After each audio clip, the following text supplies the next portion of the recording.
welcome to an unnecessary review of Murphy's Stout. It is a beer. I have already opened one up because I'm an alcoholic and cannot seem to stop myself.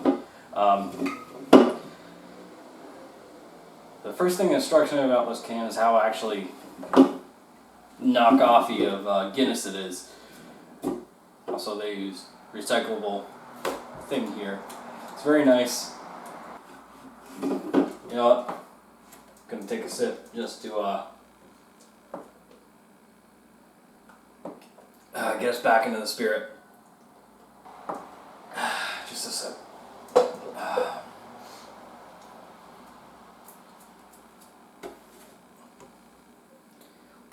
Sorry, we don't believe in napkins here. So Murphy's Stout, it's an imported stout from... It's an imported stout from the UK, so United Kingdom. So it's not directly from Germany. Or fucking Germany. Oh my god, Jesus Christ. Not from Germany. That first one's coming back up. So it's not directly imported from Ireland, it's imported from the UK, where, you know, a lot of stouts are consumed. Of course, it's not Guinness, so it doesn't have to be directly from, you know, Guinness, Ireland to be enjoyed. I actually really like it. This is my first time trying it. It's a bit different from Guinness. I can go over that a little bit later. So the first thing that stands out to me about this can is that it's not packaged in the big brown or the big black cardboard box style that you'd see Guinness in. And for me, that's a lot nicer. Because you have this nice little ring, you don't have to fight to get it out of the box, and you can keep the rest of these together. Whereas if, you know, you're in the Guinness, you crack the box open, all of them start falling out, you can't walk down the road with, you know, this in one hand, a beer in the other, and at least this way you look partially civilized. When you're walking down the road with a hand, you know, armful of Guinnesses, with one Guinness in the hand, it's like, well, why don't you just put it in the cooler and walk around with it? Not to worry with this. Got this nice little recycled band to keep it all together. And it even says it right here. Right there. It even says it. Here. This could be a show. Recycle me. I can't read backwards because you guys are mirrored for me. But it contains 50% recycled plastic, which is great. Why do I care? I don't.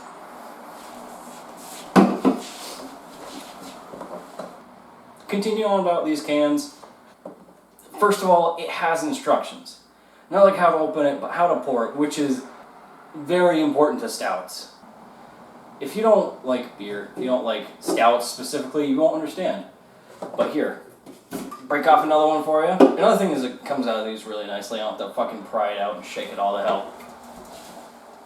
Luckily, this can is so well made, it comes with pouring instructions right on the label, or right on the back.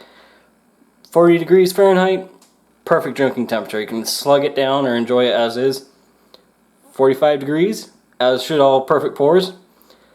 Let it rest so that way the foam, the head rises to the top, and then whatever that means. I assume that means enjoy it, but that's what I tend to do. Right now, unfortunately, I don't have a nice glass like in the picture here. I don't have a pint glass. I have this cheap Walmart plastic cup. It pisses me off to knowing that I can't... Actually, I do have a glass I can use. A bit fancy, but let me just go grab it. Okay. So here's our glass. These we'll put away for later. This one we'll take out of the equation completely. Okay. Now, what's so very important about glass drinkware, A, it keeps things cool. With stouts, it's not specified that you need a chill glass. With a stout, you don't necessarily need it to be ice cold. A lot of light beers say, oh, ice cold, get, cold brewed, stays cold. The only reason why it's supposed to be cold for a light beer is because you don't just want to taste that pissy beer. Not shitting on light beer though. Light beer's good. But if you need mountains to turn blue to tell you that your beer is cold enough to like, you don't like that beer. Okay, you like the coldness and you like the alcohol. you can give a fuck about what else is in that beer. Stouts are completely different, especially Murphy's. Murphy's and Guinness, Guinness I started with, so I like it more. Murphy's is my first time trying it. I genuinely enjoy it. First thing you want to do, crack the can. Cracking the can. Ooh, nice. Very nice. Now, as you can see, the can is cracked open. You can see a little bit of the foam rising there, a little bit of the head. Now, there's a small ball in here that's going to not necessarily interrupt the flow, but it's going to help us with the flow because it's not going to overdo it. It's going to let some of the air vent back in so that way it's not glugging in, shaking the fuck out of the beer as it poured. So we'll take our glass, as it says on the back of the can here, right here, we turn it 45 degrees, like so, and we pour down the side. As you can see, it's very foamy, very light brown. Very beautiful. Stop right about there. Oh, look at that. That is exactly what you want to see in a stout. As the foam rises, it's going to separate out the layers. Dark brown being the full liquid. Light brown is the lighter bubbles that's still trapped between the liquid. And then top here is your head. It's very foamy, very light, very sweet, and it's very creamy. You're going to want to enjoy this as much as possible. When you pour a beer, or when you pour a stout specifically, the head will last quite a long time. Unlike your light beers, which have a larger bubble, stouts have a very, very fine bubble. Very fine. It's almost like milk. Now, most stouts are made from oats and various other things, because everybody's different about their shit. Actually, this is a perfect time to read the ingredients. Let's see. Ingredients of pure pale malt, chocolate malt, roasted barley, and hops. And that's it. Okay. So, a lot of malt, not necessarily oat. Or oats. I don't know. I'm not a farmer. I used to work on a farm, that doesn't mean I'm a farmer. I don't know what the fuck the difference between malt and oats is. I just know that I like drafts. Draft stouts, which are very good.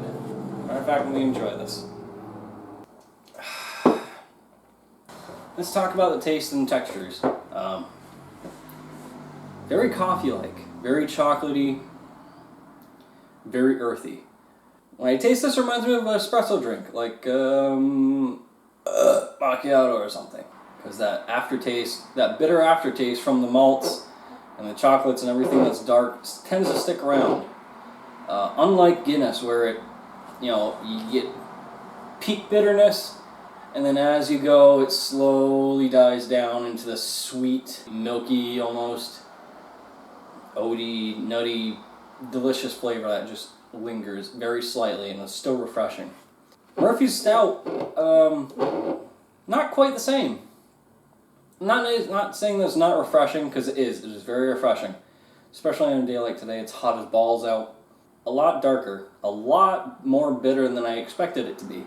Normally with a stout, the cheaper the beer, the lighter it gets. When you get nice and dark, it's more like a craft beer. Craft beers are, especially craft stouts, they're more bitter. And I guess for some reason they prize that. But they don't finish it off as well as Guinness does. Whereas it slowly cuts out into a soft, rounded flavor. With this beer, I'd give it probably 8.5 out of 10. Comparing it to Guinness, it's just under Guinness for favorite beer so far. However, the price range, the price of this, I feel is a lot better than what you would with Guinness. Obviously, with Guinness, you're getting the brand name. It's over 300 years old. Murphy's Stout has been around since 1856, it says in the back here. So I don't necessarily know if it's got that time behind it. You never hear of Murphy's. You only ever hear of Guinness. So we know Guinness has been around for quite some time. Never too sure about some of these other ones that claim they've been around forever. And it's not necessarily like it's always been the same recipe. Guinness has not changed. As you can see, as much as I've been talking, the foam is still stuck around quite a bit. It has just about halved in its entirety. And there's very light bubbling on the bottom as well, down here. which that's more carbon dioxide coming, falling out of solution, collecting on the side of the glass, which you don't normally see with Guinness. Then again, this is stuck around longer than any pint of Guinness that's actually been sitting in front of me. That's actually really good. Overall, I think if you're trying to start out with a harder or blacker beer like this, Murphy's would be one of the ones to go to. I have yet to try Guinness Blonde. Maybe that's something better. Whether you like it or not, that's up to you. But this is my personal opinion on this. I don't know, I'm just going to drink the rest of this. Don't worry about me.